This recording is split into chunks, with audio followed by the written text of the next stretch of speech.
هل واصل كويس؟ الصوت إن شاء الله تمام. السلام عليكم. طيب، أهلا وسهلا بالجميع. Welcome to this webinar.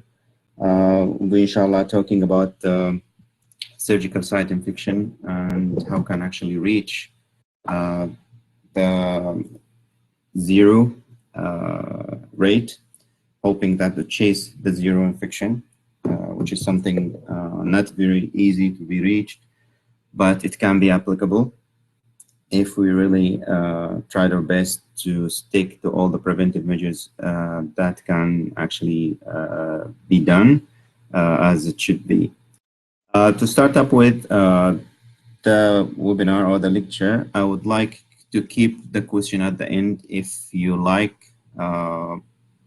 then we can discuss. You can, of course, write your questions and I can see them and try to answer them based on the sequence of the questions. So most of you, I'm sure that they actually went through surgical site infection with some of the patient their face or found, or when they actually follow up patients in hospitals. So just a brief introduction about surgical site infection. It's actually one of the most common infection that can happen around the world, particularly in developing countries. Usually all countries are affected, but developing countries are more usually hit by surgical site infection because of the facilities, because of the sterilization problems, because of the techniques, because of the skills of the people, and all other factors like the environment as well.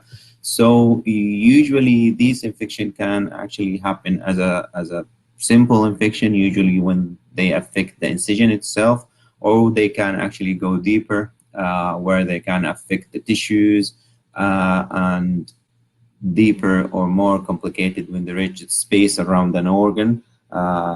Usually that when the case is really deep and complicated and difficult to treat. In US by itself, usually they suffer as well. It's not only the poor countries, even rich countries, even countries with actually good facilities, they can also suffer from surgical site infection. Usually the people who are affected in a study that happened in US, they are more at risk of death. So the people who have surgical site infection, they are more susceptible to die out of that infection. And actually, if they did not die, they might actually end up with some disabilities as a result of that infection. The type of surgical site infection usually depend on the classification of the wound itself, how the wound was before the operation, and we'll talk about that in more detail. But usually the type of the wound before you start operation can actually direct you or can maybe actually predispose the infection to happen based on the type of the wound, which usually linked to the load of the bacteria that usually present in the site itself. So before the operation, the type of the operation will actually give the final conclusion of the infection that might happen, and we will discuss about discuss that in more details. One of the things that actually can affect the patient usually as a result of surgical site infection is actually the length of hospital stay. Usually the people who have infection will stay for a longer time because of that infection. Of course, they need more time to be treated. They need more time to heal, more time actually for care. So usually the hospital days that they should stay, it will increase. So if the patient, for example, is admitted for just a simple procedure, and then that procedure lead to an infection, then the few days that were actually put at the beginning for the patient to stay will extend it. Sometimes it's reach 10 days and sometimes even more. And don't forget that the cost of the surgical site infection, because usually patients who have an infection, he will develop infection, need sometimes debridement to clean that wound, antibiotics to treat that wound. Sometimes you need to reoperate another time in order to stop that infection from spreading. And of course, all that will increase the cost on the hospital, the cost on the country. In US alone, around $10 billion actually paid to cover all the expenses of the patients who had infection. And usually that cost depends on the operation. So for example, if the operation is a simple procedure or if it's a complicated procedure, usually it's different from type of operation to another. At the same time, that usually these studies are based, which are actually linked, which are put at the end of the references. These are actually mainly concentrating on the patient who stay in the hospital. But some of the patients actually might leave the hospital and then they come back as a result of an infection from the surgery. And that, of course, will put additional costs. So these studies, which actually calculated the costs, were mainly about the patient who have operation and they had infection where they inside the hospital. So you can imagine what is the impact of surgical site infection on the cost of the country, on the people, on the institution or the hospital itself, because it will actually keep the beds occupied for a longer time. And some of the patients who need to admit it for another procedures will not have the chance to actually take the medical care required. As I mentioned at the beginning, when I said that the infection that actually can happen based on the wound itself, here is just the giving the brief idea about the classification of the wound type, which is the clean, contaminated, and dirty. And these type, the four main classes, which were actually identified long time ago in the 80s about the type of the wound, which is still applied until now. When we say clean, usually the site itself, so as long as the site is clean from the beginning, and we will discuss the type of the clean operation and clean, contaminated, and dirty, that usually actually will give you a guideline about what is to expect after the operation. So when we say clean, usually that includes some of the common operation where there is no break in the aseptic technique. So when we apply the aseptic techniques in the operation, usually the operation goes smoothly, there is no inflammation, and even if there is involvement of the respiratory tract or gastrointestinal tract or urinary tract, usually they are involved, if they were involved, under control. So no breakage in the aseptic techniques. An example of this operation, like open heart surgery, it's usually a clean operation. Breast surgery and eye surgery, these are some of the operations which we consider them clean. So the risk of infection of them is very minor. Hernia repair and total joint orthoplasty or knee replacement. Usually the complications that might happen will actually lead to an infection rate that will not exceed 2%. So 1.5 to 2% that the expected rate of infection in the clean type of wounds, so before the operation, because usually the skin contamination is less, the area actually can be disinfected before the operation, then the patient might develop an infection, but the rate of infection is very less because of the type of the wound. When we actually move to the next one, which is clean contaminated, we're still again the respiratory tract or gastrointestinal tract can be involved under some control conditions that they might be break in aseptic techniques, or they might be involving one of these tracts, but the The breakage in the aseptic techniques is not like a major one. It might just happen sometime through the operation. It might sometimes happen by mistake, but usually it's minor. There is no acute inflammation of that wound. There is no spillage during that procedure. An example for that, cholecystectomy, also some of the urological procedure or gynecological procedures, where I said there is no major break in the aseptic technique. Also, the rate of infection here, as I said, it might a bit increase. The last one was like up to 2% here. It's actually range from 5% to 15%. Why? Because there is some involvement of one of the common tract. The third one, or the third type of wound, actually, the contaminated, usually there is clear inflammation. If there is an accidental wound, like sometimes a stab wound where there is a hit by a knife, that knife might actually contaminated, especially through fighting. That was actually get contaminated sometimes, especially if there is fight. There is the wound actually will actually have different microorganisms, especially when they those victims go to OR for correcting that wound or that stab. Of course, there is contamination, clear contamination. There is a break in the sterile techniques. So the probability of infection development is a bit high. Usually there is visible spillage, especially if there is involvement of the intestinal tract. If there is any necrotic tissue that happened because the wound was a bit old and left for some time without treating. So that all actually the classification of the contaminated wound. And very simple example for that is appendectomy, especially if there is inflammation, but there is no rupture or pus in that site.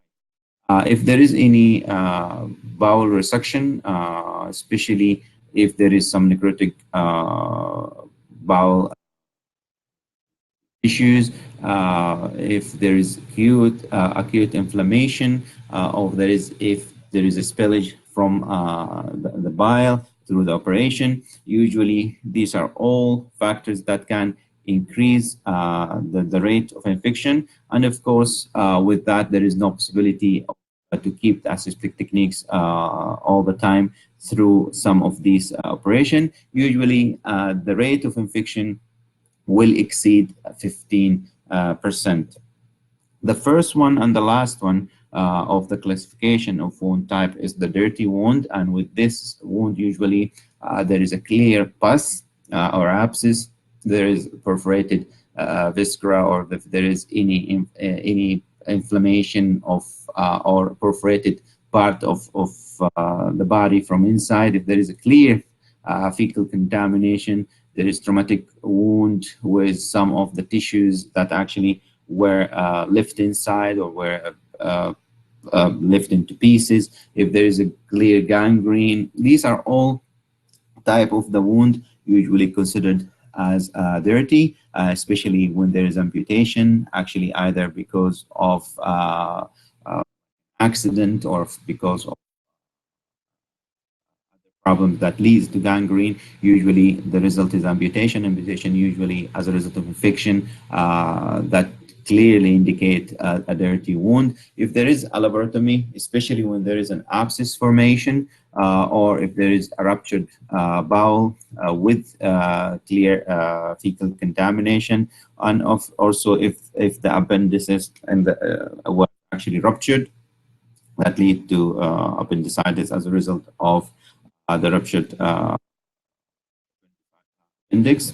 Then if there is a bowel resection with or without fecal contamination, especially when there is involvement of bowel, of course, the possibility of contents to go out and reach the bloodstream or the abdominal cavity will lead to infection, which actually very difficult control through the operation. Usually the rate of the infection is very high, that can exceed 30%. This type of the operation, even actually if we use antibiotics as a prophylaxis, the rate of infection development is still very high. So how can we prevent that? How can we prevent the infections in surgery? We talked about the type or the classification of the wounds, which actually can get involved in causing the infection that can happen.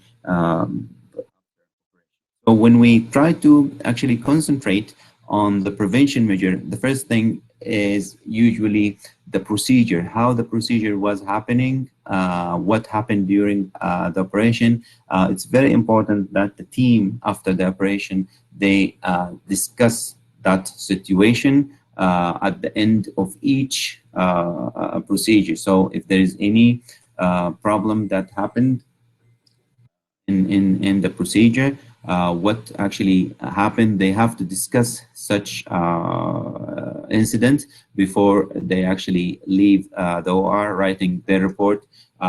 Usually, even sometimes if the procedure was clean and sometimes something unexpected happened, so that need to be reported, because actually it will help in detecting if there's a possibility of infection, or there's something happened as an accident during the operation, or if there is a complication that they were not expected, because this might influence the wound class itself. So if it was clean, it might actually reach clean contaminated. So we need to discuss that before, because if we need to expect that there's a possibility of so when we think about such operation, that each operation, at the end of the operation, the team should discuss that and write it down, any possibility of or risk that might lead to an infection should be discussed and written in the final note of the procedure or the operation itself. So when we say preventive measure, we have to think about three major things in any operation. The first thing is pre-operative. The situation before the operation usually begins with the patient decision to have a surgery and end with the entry to operating room. So since the patient decided to accept or to go through that operation, then the risk starts from there, begins with the patient decision to have surgery, and that is a pre-operative time. Then intraoperative, which is begins with the entry in the operating room and end with the admission to the recovery room, and that is the higher risk of developing infection. So intraoperative is the time where the patient under very critical condition, because he or she is actually under the major time where he can or she be susceptible to develop infection. Post-operative is usually less, which is comes under the intraoperative. So intraoperative is the time where the patient is at the top risk of developing infection, then the post-operative, and before that preoperative. So preoperative is less. Of course, if there is some condition that were not applied in the preoperative, it might increase the risk. But the major risk usually through intraoperative time, where the patient is actually inside the OR. So when we talk about the preoperative, which usually includes some of the factors, these factors actually can increase the risk of developing infection. The first thing is actually the high blood sugar. If the patient is a diabetic, usually that will increase the risk of the patient to develop infection, because the tissues, because of the blood flow, usually with the uncontrolled sugar concentration in the blood, the healing is actually less, the possibility of blood circulation is less, so the patient is actually at risk of developing infection. The second thing is obesity. If the patient is obese, of course, that make the tissues are actually saturated with fat. There is no possibility for the blood flow to go as it should be. Usually, patients have a lot of complications, so that's why usually the obese patients are at more risk of developing infection. Advanced age in patients who are actually old or elderly, the same thing. Patients who are elderly, usually the function of their body is not as fit as the healthy people. They usually have a lot of underlying conditions, so they have many other diseases that make them very susceptible to develop infection. And at the same time, you cannot change these circumstances, especially with advanced age. If the people is old, of course, you cannot actually ask the patient to stay until he become younger to go for operation. And the same thing for obesity. Usually, if the patient who are really obese, usually if you need to do an operation, especially if it was an emergency procedure, usually there is no possibility to to make that patient become thin or lose some weight before the operation. So you have to operate, and that usually increased the risk. And with diabetic patient, again, you can never make the patient undiabetic. Of course, we can control the blood sugar, but we cannot actually treat the patient completely to become a normal person. So these factors actually are very difficult to change, and that might keep the risk going on pre-operation. The second thing is actually antibiotic prophylaxis. The antibiotic prophylaxis, there is a lot of discussion about that, and a lot of people don't really give the prophylactic antibiotics within the time required, or sometimes they give the wrong antibiotics or the wide spectrum antibiotics, and there is a list of antibiotics actually can be given based on the procedure and based on the classification of the wound type and where is the location of the wound. And we have to remember that simple antibiotics actually can be given before operation, but the time required usually should be within 60 minutes of the incision. Like, it should not be after that and shouldn't be given one night before. So if the antibiotics are given prophylactically, then it should be given with the time frame required.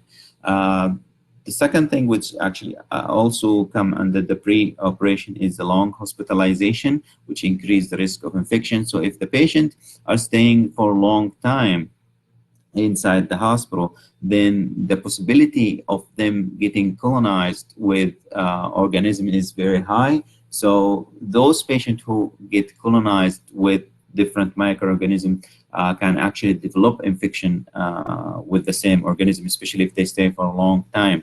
Patients who stay for a long time, they stay in, for example, if they come with a road traffic accident and they have a major head injury or major body injury, and then they stayed in the hospital for a long time, their body usually colonized with different microorganisms, which can actually then invade that wound and cause infection. And the problem actually become even worse when that colonization is actually with resistance organisms. So a colonization with different organisms can be actually more serious when that colonization is with resistant organism, because of course the treatment will be difficult, and sometimes it's actually make your life very hard, because usually there is no chances to find antibiotics that actually sensitive or effective to that bacteria, especially if there is more than one type of bacteria is actually involved.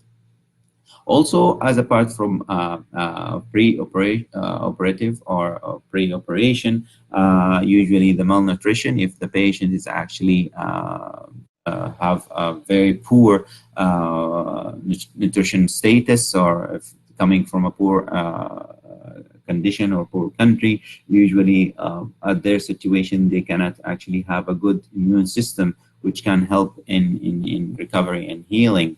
If there is pre-existing infection, usually it's recommended that you do not operate on a patient who have infection unless it's really necessary, because most probably in most of the studies that actually found that patients who have infection that might actually develop, so if the patient have infection in the body with any type of organism, then he was operated. Any type of organism that can actually that causing the infection will lead to surgical site infection. So the patient will develop infection with the same organism. So that is actually a problem, especially if that organism is multi-drug resistant. So usually we do not recommend that the patient who have even colonized with any multi-drug resistant organism to go operation until he's completely free from that organism.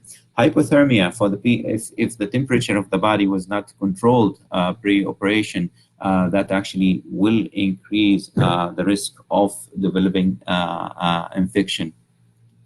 Also, the use of the skin decontamination, the proper use of skin decontamination. So, if actually we used expired disinfectant, or if that disinfectant was not applied as it should be, if it was not left on the skin for the required time, that all called actually improper skin decontamination. So that is very important to actually understand and apply at the same time. If it was not applied that it should be, what will happen that there is a risk of infection as a result of improper skin decontamination. The second thing is the body cleaning of the patient. You remember, if I just mentioned that some of the patients who stay for a long time usually can have their body contaminated with different colonized, sorry, with different microorganisms, which can lead to infection. So usually we ask the patient to do a skin antiseptic cleaning, especially one night before the procedure. Sometimes in some operation with some immunocompromised patient, actually they were asked to have a bath one night before and at the same time in the morning before the operation, just to make sure that there is no skin organism are left on the skin, or we minimize most of the organisms that can actually lead to an invasion to the wound. Then the hair removal. Usually in old school, a lot of surgeons usually used to remove hair from any site that actually going to be operated on. But then this was proved that hair removal only necessary in some of the hairy area, like the head, for example. If you need to do any neurological procedure, then the head should be shaved, and of course the hair should be removed with some of the method that without using a razor, in order to minimize the risk of wound that can lead to an infection. So hair remover only required when there is a heavy presence of hair, like sometimes in some chest operation or heart operation in some of the men who are actually hairy, then they need to actually have the hair removed. Smoking, usually from the factors that can actually increase the risk of infection. So we have to actually ask the patient to stop smoking before operation, at least 2 months. It's recommended, but some studies actually time, but usually smoking is one of the factors can actually predispose the patient to develop infection and delay the healing because of the presence of different toxic materials which actually can be absorbed through smoking. Improper hand hygiene. If the hand hygiene were not applied properly from the staff and then they operate, that actually can increase the rate. Steroid use, especially if the patient who actually going for operation and they use steroids, like some of the bodybuilders, some of the people who are actually taking steroids for treatment for other conditions. These are actually all from the factors that predispose the patient to develop infection. Um, Improper surgical attire or preparation, or taking all the PPE required before operation, that actually can actually also predispose the patient to an infection. The use of the bad drapes, or the drapes which are actually not in a good condition, which might actually leave us a chance for microorganism to invade the site. So now there is different type of surgical drape where actually can make a good protection to the wound side, seal that area from getting exposed from even the other part of the patient body. These drapes are in good shape, in good condition. So if the drape that used were actually not a good type, so they will have a chance for cross contamination from other part of the body at the same time, can predispose the patient to an infection through the bad quality of that drape is used. So these all the factors that I talked, which is factors can increase the risk of infection, which usually happen pre-operation. As I said, since the patient actually agreed to be operated. The next one, which is intraoperative measures, which usually, as I said, it's the preventive measures that we need to stick on. So inside the operation, as I said, it's the most critical area inside the OR operating room environment. If the operating room environment were left unclean, or if the doors usually open, windows open, if there is no ventilation, good ventilation system, if the room was left closed for a long time, it was not cleaned, then they operate inside the room. Usually all that factors can contribute the operating room, which a lot of people don't really give that attention to it, can be a major risk factor inside the operation. It's just, especially if that operation is a critical operation like heart surgery, knee replacement, or even an eye operation. All that factors can actually affect the site itself, the surgical operation, which can lead to an infection. Improper cleaning and decontamination between the cases, usually, especially in some of the hospitals, big hospitals, where there is a lot of patient turnover and a lot of operation going on, or if there's a crowdedness, these actually will not give the chance for proper cleaning between the cases. So cleaning and contamination, especially if the patient have multi-tuberculous organism that can actually cross-contaminate between the two patients. So proper cleaning and decontamination between cases is usually required. There is a methodology of cleaning. Usually if we use any disinfectant to be put on the surfaces, usually that need to be actually done on the proper time. So you need to put the time required for any detergent to clean the blood, to clean the table, to clean the surfaces. Otherwise, that detergent was actually used. If it was not left for the time required, it will not actually kill whatever that it should be killed. Inadequate sterilization of surgical instrument. Of course, if the instrument were actually used without proper cleaning and sterilization, or cleaning and disinfection, if some of the instruments were actually made to be single use, and then it was used again on the patient, because of course the single use items, some of them have very small tunnels, or some of them have very pointed end or very sharp corner, where some of the tissues can actually stuck inside. And if it were used on the patient, and it's actually were made to be single use, and then they used again, of course, because they're single use, the company which made that instrument, they did not put that instrument to be reused. Okay, so it will not. They did not actually put in mind that this instrument will be cleaned again. So people do clean some of the surgical instrument and they use it again. So that actually might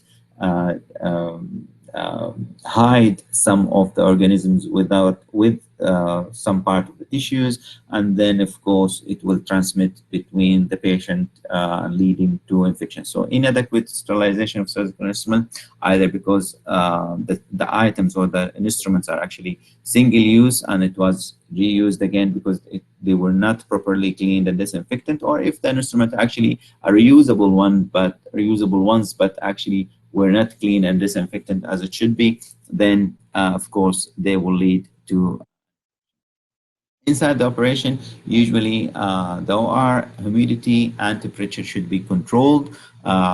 If the humidity increased or decreased, that will actually affect the procedure. Of course, if the temperature inside though the inside the OR is actually high, the surgeons and or the surgical team might actually get affected. It will affect their performance. They will not perform properly, even if the humidity is high.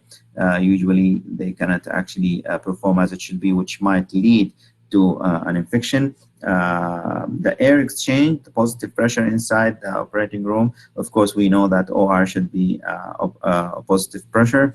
The ventilation inside the OR, where the air is actually going in, where it's going out, because it should be going in a circle, taking a clean air from outside, put it inside the room, and then suck it from the other side or from the beside the door. So that usually going in circles.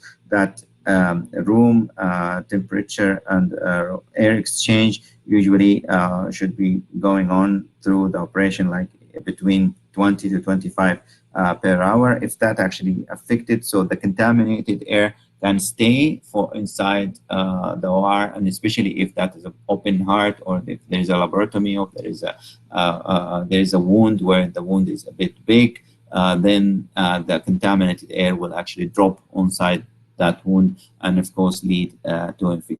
If there is any tissue damage, especially if the surgeon actually who is operating is less experienced, or if the procedure was done improperly, that lead to tissue damage. That usually this tissue damage will leave some of tissues, dead tissues, as a source of different microorganisms to accumulate and actually lead to infection, because there will be dead tissues, and this dead tissues will actually facilitate the place for different microorganisms to stay. Infusion of unwarmed fluids, which sometimes happen as a result of the condition of the patient, and if that cold and was put to the patient immediately, that will increase the risk of surgical site and infection. So if any expected fluid that need to be actually into the patient, usually this should be from the beginning as a part of preparation. That should be on the room temperature, because any change in the temperature fluid that usually goes inside the patient, it might increase the risk of infection.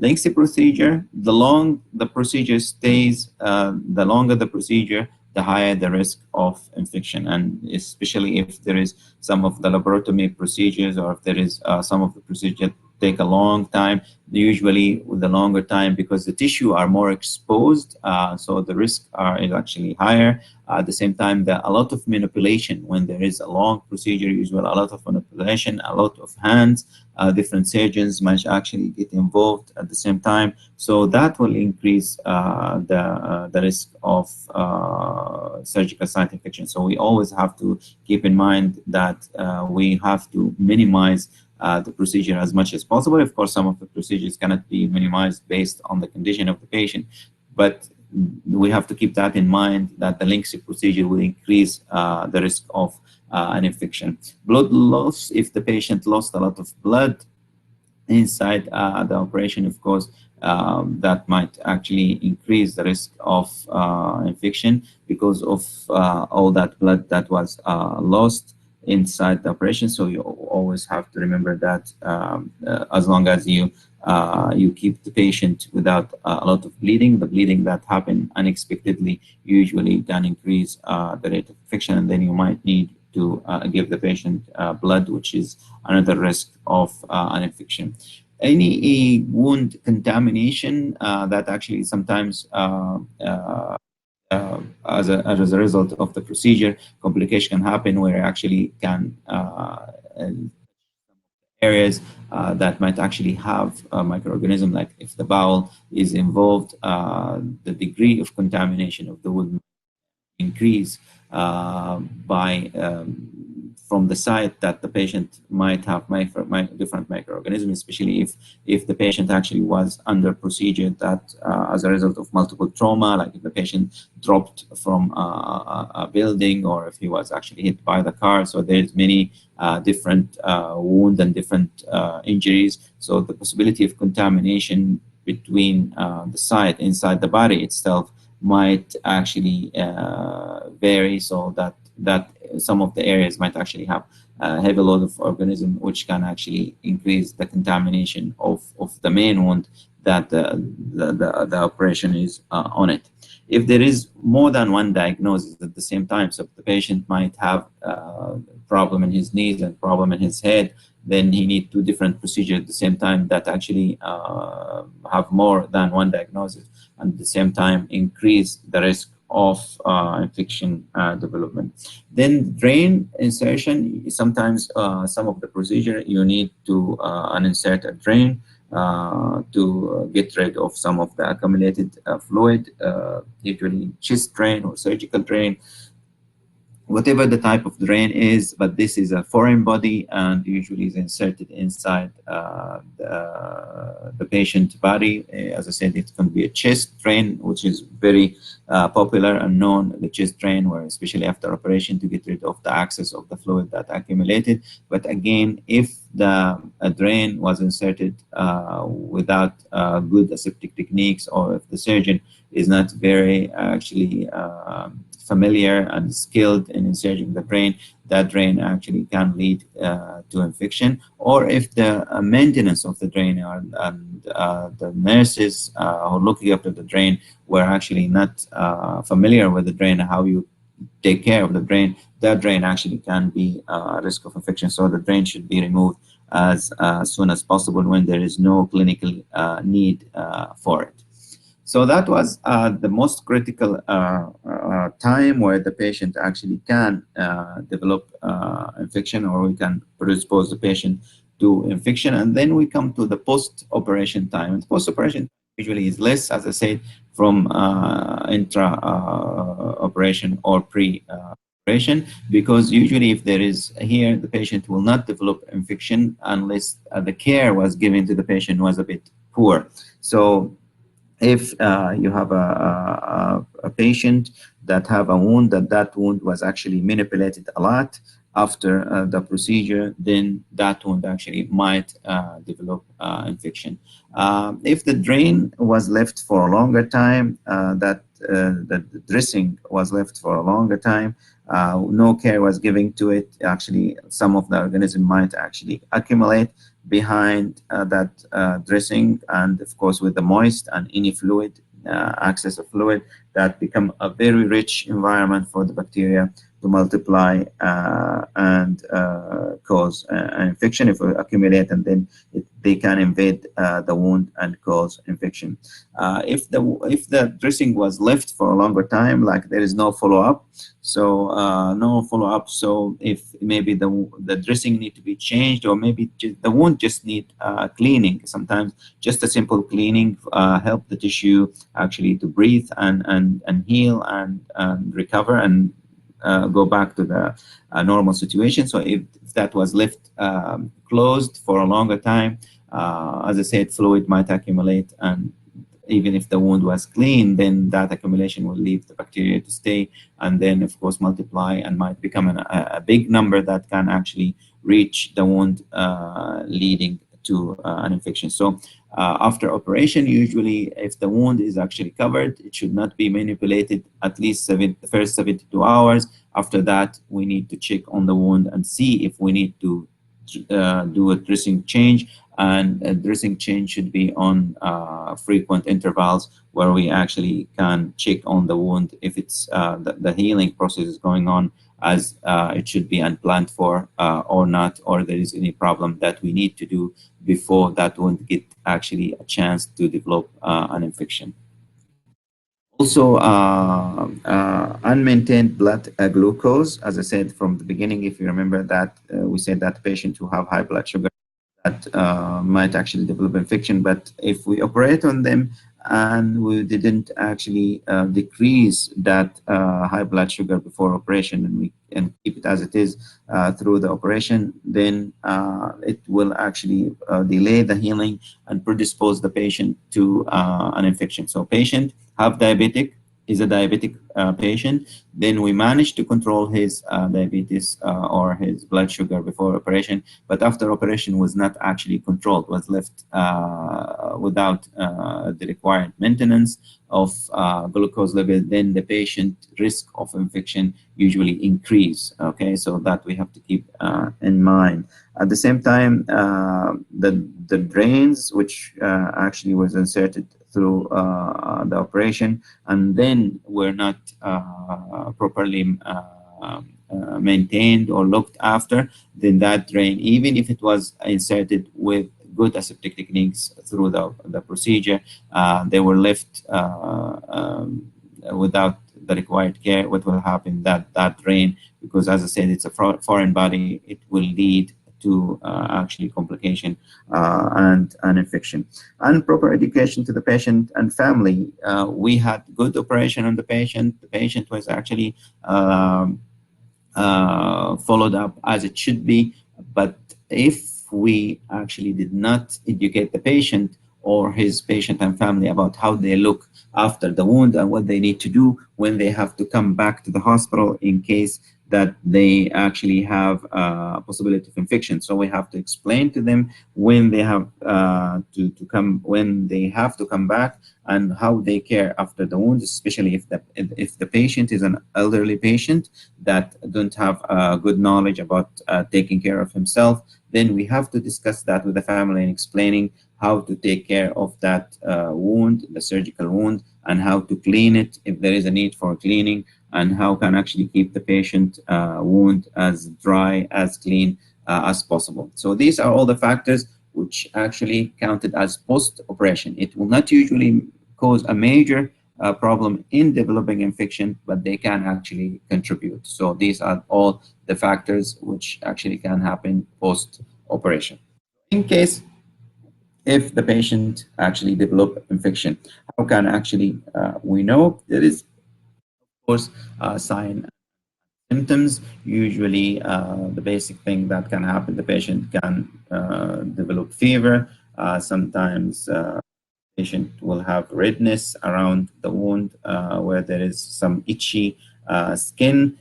Swelling might happen. Sometimes the patient will start feeling warmness around the wound itself, especially if that wound was in the abdomen. Sometimes the area become tender, and then if that goes for more complication, sometimes there is like oozing from that wound. There is a drainage, and that drainage actually might vary in the amount. Usually when it's heavy infected wound, that the amount will be also heavy. Sometimes it has different colors, sometimes have sticky material. Usually it depends on the wound itself and the type of the wound and the type of infection. Sometimes that wound can develop some bad smell, or what we call it odor. That usually one of the things that the patient can actually complain from, which saying that I have some bad odor coming from my wound. But it depends, of course, of the type of infection and the type of the possibility of deep inflammation of that wound. Usually, what's required is taking wound culture for culture and sensitivity to detect what type of organism causing that infection. But something very important, that when the wound is a bit deep, usually we should not take a wound swab. We should actually collect pus from inside that wound, especially in deep surgical wound.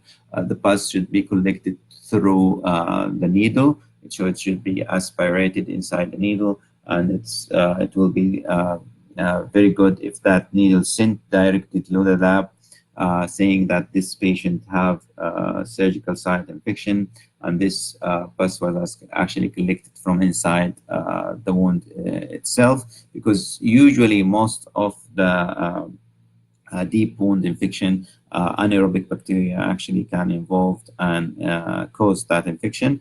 So we need to send it to the lab as early as possible when we collect it, in order to give the chance to anaerobic bacteria to grow, because they are strictly anaerobic. If we're actually delayed before that syringe or needle arrive to the lab, the organism will die and it will not grow inside the culture. So these are the most common signs and symptoms. Sometimes they come together, sometimes some of them are missing, sometimes some of them actually happen and some of them not. Of course, that signs and symptoms appear based on the overall condition of the patient. So if the patient was actually healthy and young and fit, usually even if he develop infection, usually the signs and symptoms will be milder.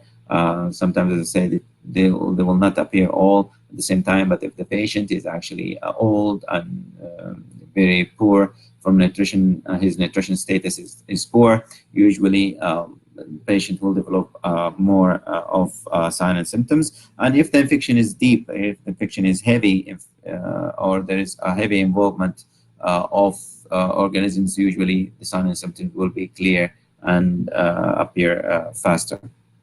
So if the patient develop infection, how the infection can be actually, usually these are the common CDC classification of surgical wound, where it can actually be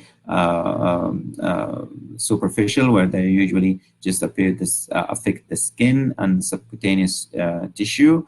They can a bit go in deeper from the incision, what we call deep incisional, and that can affect some of the soft tissue, can affect the muscle as well. And then when they reach to the bottom, where they actually can affect some of the organ, all the space around the organ, like if they affect like the space around the heart or the space around the liver, usually which we call it organ and space. So classification of surgical site infection, which might happen as a complication of the one of the factors we discussed, can actually identify it as a superficial or deep, or even when we report that, when it comes to reporting, the data should be then categorized based on the type of the wound. So if the wound is superficial, it can be superficial as an incisional primary or superficial incisional secondary. We say primary when there is the infection in the primary wound. When we say secondary, when there is like and one wound is actually affected. So in the first one, usually superficial incisional, in the primary wound, that the patient have maybe one wound or two, but the effect or the infection affect the first wound that actually was done in the operation. But when it's incision, it's secondary, usually the infection affect the second incision, not the first incision. That one we call it superficial secondary. The same thing goes to deep incisional. It can be actually deep incisional primary or deep incisional secondary, usually when there is more than one wound of a surgical wound, and the secondary usually happen in the second incisional that can actually affect it. When there is an organ or a space, usually, as I said, that usually considered deep, where there is a wound of the organ and the space. Usually, it's not classified as deep incisional or superficial, because it's actually involved within the beneath the tissues and the layers. Usually it's deep, and usually a lot of pus can actually be seen, and usually it's linked to the operation up to 90 days of an operation, even if there is an implant or any device inside the body. How actually we can report that? We can report surgical site infection based on the procedure. So what is the meaning of based on procedure? So type of the operation. So if I am doing open heart surgery, then I will take the rate of infection in open heart surgery. So how that can be actually happen. Now, let's say we have in that month 100 open heart surgery. So how many operation we did as an open heart surgery patient develop infection. So it will be the nominator will be, let's say that there is 5 infections happen in that month. So 5 divided on 100. 100 is the total of operation of the heart operation multiplied by 100. That will give us the rate of infection in that procedure. So we should not calculate or sum up everything, the clean, contaminated. We should just depend on the operation itself. So C-section, so we'll know what is the rate of C-section infection in our hospital. We say open heart, we know what is the rate of open heart in our hospital based on the operation. And usually, which considered usually is the open, sorry, the clean procedures. Usually it's considered, it's as a marker of your OR department and surgical department. It's a good marker to see how your surgical site infection, usually in clean operation, and sometimes we might include the clean contaminated. But usually we concentrate on clean procedures where we actually can see what is the rate of infection, and usually that is based on the procedure itself, as I said. So we should not sum up all type of operation at the same time to calculate the surgical site infection inside. The common pathogen that can actually cause usually the common organism is usually the organism found on the skin, which is Staphylococcus aureus. As we said, as we know that it's very common that it causes infection, especially in superficial type of operation. Coagulous negative staph also can get involved, especially in diabetic patients and immunocompromised patients. Enterococci also can involve in open heart sometimes in different operation, and then the rest actually are gram-negative bacteria, and usually gram-negative bacteria are getting involved when there is involvement of the abdomen, or if there is involvement of the colon, because usually they can actually be normal flora of the colon, but if there is any breakage inside that aseptic techniques during the operation, that organism can actually reach the bloodstream or the cavity and lead to an infection. So for gram-negatives, usually if there is a laparotomy or if there is any deep operation from the abdomen or inside the colon, or if there's any other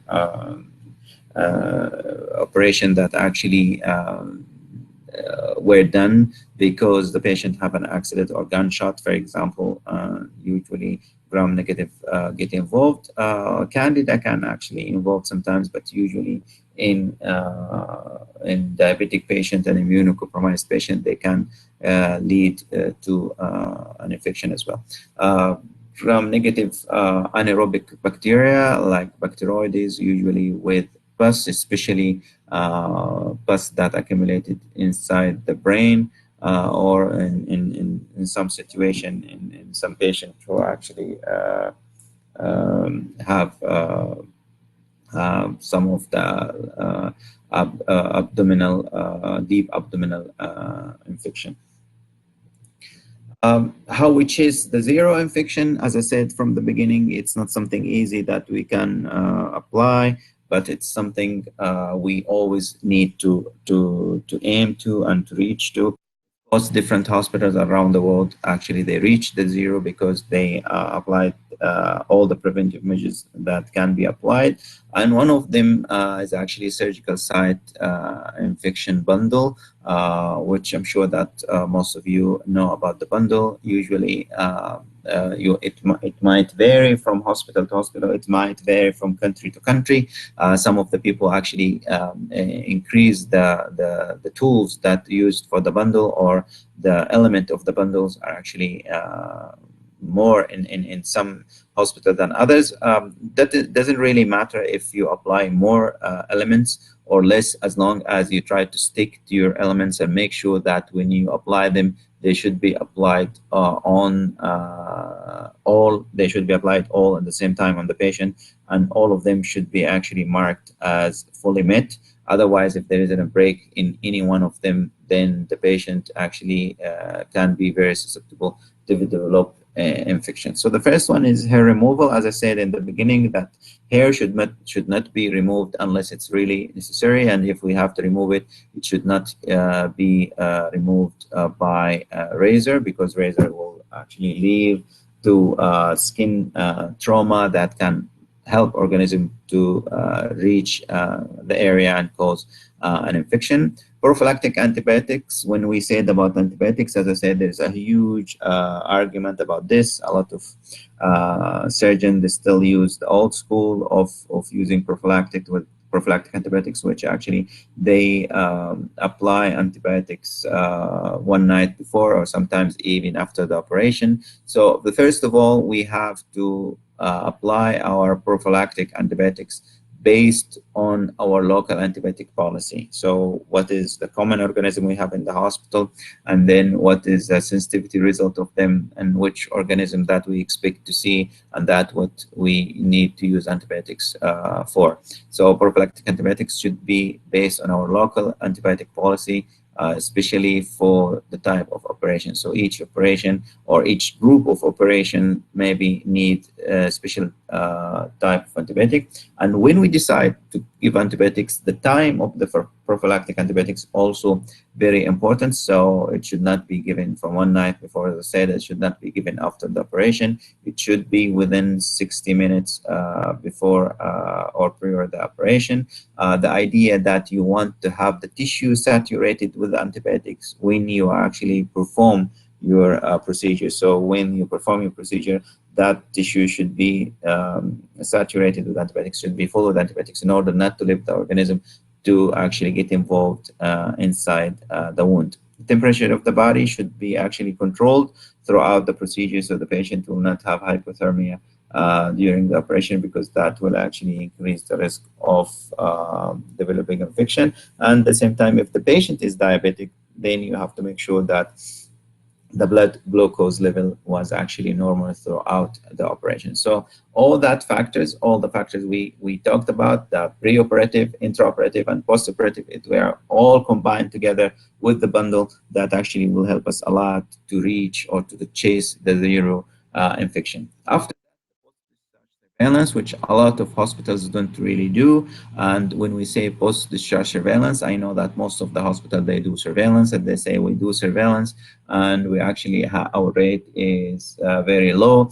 And usually a lot of the cases are missed and left undiagnosed. How is that? Because when the patient stay for a few days after the operation, let's say the patient have a C-section operation, and then the patient left the hospital after 5 days, and after 2 weeks she developed an infection. And usually a lot of patients will not go back to the hospital because they think that the hospital gave them that infection, so they will not come to the same hospital, they go somewhere else. So you as a hospital will not see that patient who developed infection based on a complication that happened in your hospital. So you will not actually count that an infection. So the surveillance that you do for inpatient is not enough in surgical procedures. So you need to apply what we call it post-discharge surveillance, and after that, usually applied after the patient discharge. There is many ways of doing post-discharge surveillance, but if we understand the concept,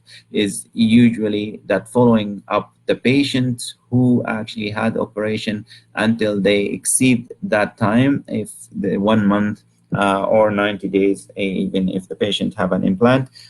So we have to follow up with the patient until he or she finish that period. The data should be the data that obtained should be added to the inpatient monthly report. So if we have 5 cases, of infection, we have to actually carry on and follow up with the patients until that time period is actually finished. Then we can actually, if some of the patient developed infection, then we can actually count that and add it to the type of infection that we have, and that will give us the real surgical site infection.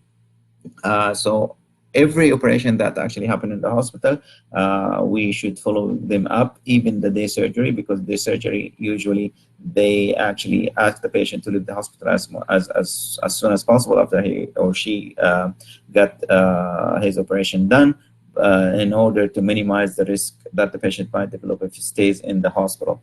But even that procedure, simple procedure, patient can actually develop an infection. So if the infection was developed and was added to the monthly report, then that feedback should be actually discussed with the surgical department team. So it's not only an infection control problem, it's even the surgical team should know about that, starting from the head of the department to any junior nurse working in that department. They should understand what is the rate of infection. So feedback is required of the surgical site infection that going on inside the hospital. So if all that was applied from the preoperative, intraoperative, postoperative, and with the bundle and with the post surveillance, that all factors contribute together to reach the zero infection.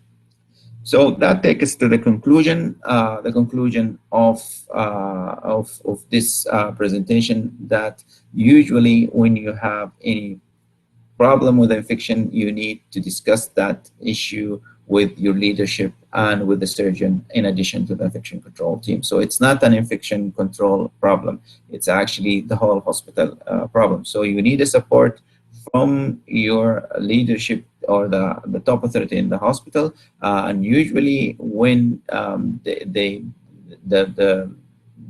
aiming to the zero or chasing the zero rate is actually should be from the structure of the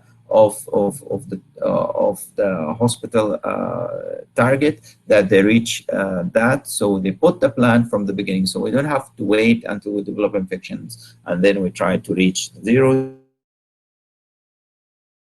have a structured plan, and then communication skill must be actually very effective at the same time going on. So it's constant with the time. That where we discuss the issue and we try to prevent any problem from happening, so that it will be an ongoing procedure. At the same time, we keep the education going on, and that education about the preoperative procedures, the post-operative, and also intraoperative, what need to be done based on the staff type, and at the same time how their involvement is going on.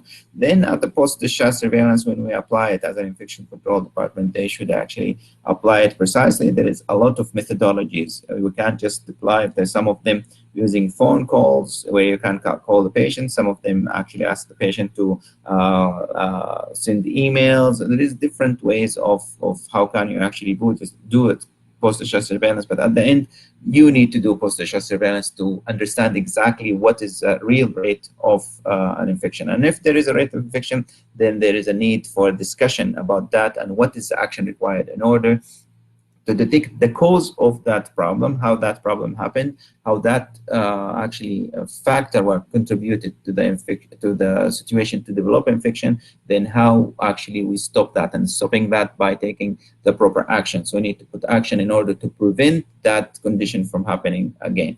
Then financial support needed into the infection control program, especially when there is a supplies needed, like single-use items, if you need for the drapes of all the tools that can help to minimize the possibility of development of surgical site infection. Finally, where we can actually put all the quality factors to apply when there is a problem, to see how the problem that happened, like example, fishbone analysis, mind mapping. Staff should be involved in actually discuss the situation together in order to reach the final stages of the cause of that infection and how can actually be prevented. So I think until here, I'll stop and happy to take questions. And these are the references that actually used in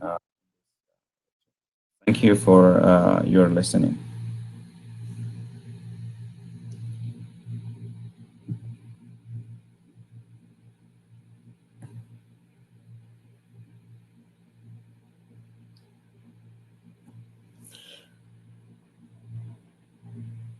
Actually,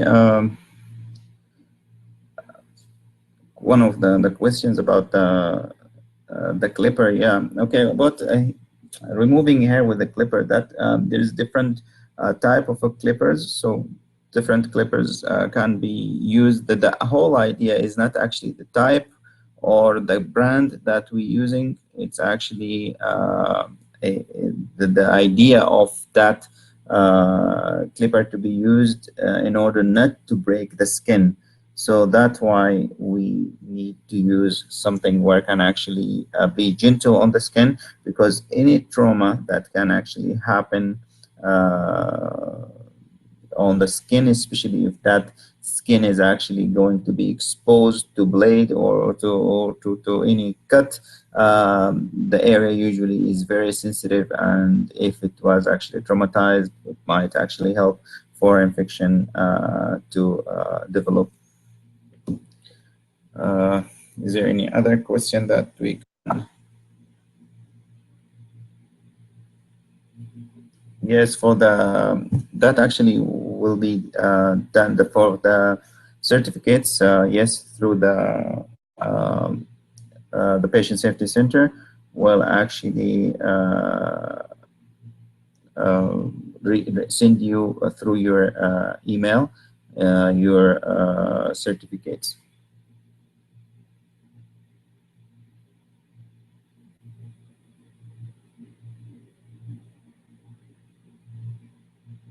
Yeah, well, I say that shaving is not allowed. Usually, hair removal with clipper or even with cream, it can be used sometimes in order to avoid any skin trauma. Okay, any other question before we close?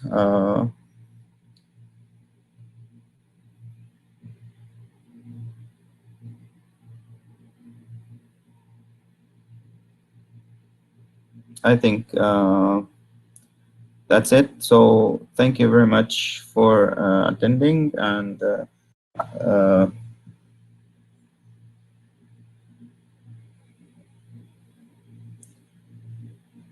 yeah, so if you have a patient, somebody's asking if we have a patient on a steroid. Okay, usually if that patient is actually in need for steroid as of any condition he has, that is one of the factors that can predispose patient to infection. And if it's possible to stop that steroid for operation, that will be good. But usually, most of the patients take steroid for a long time is actually they dependent on it, so they can't actually stop it for just a quick reason. Usually, the effect of steroid will last for a long time.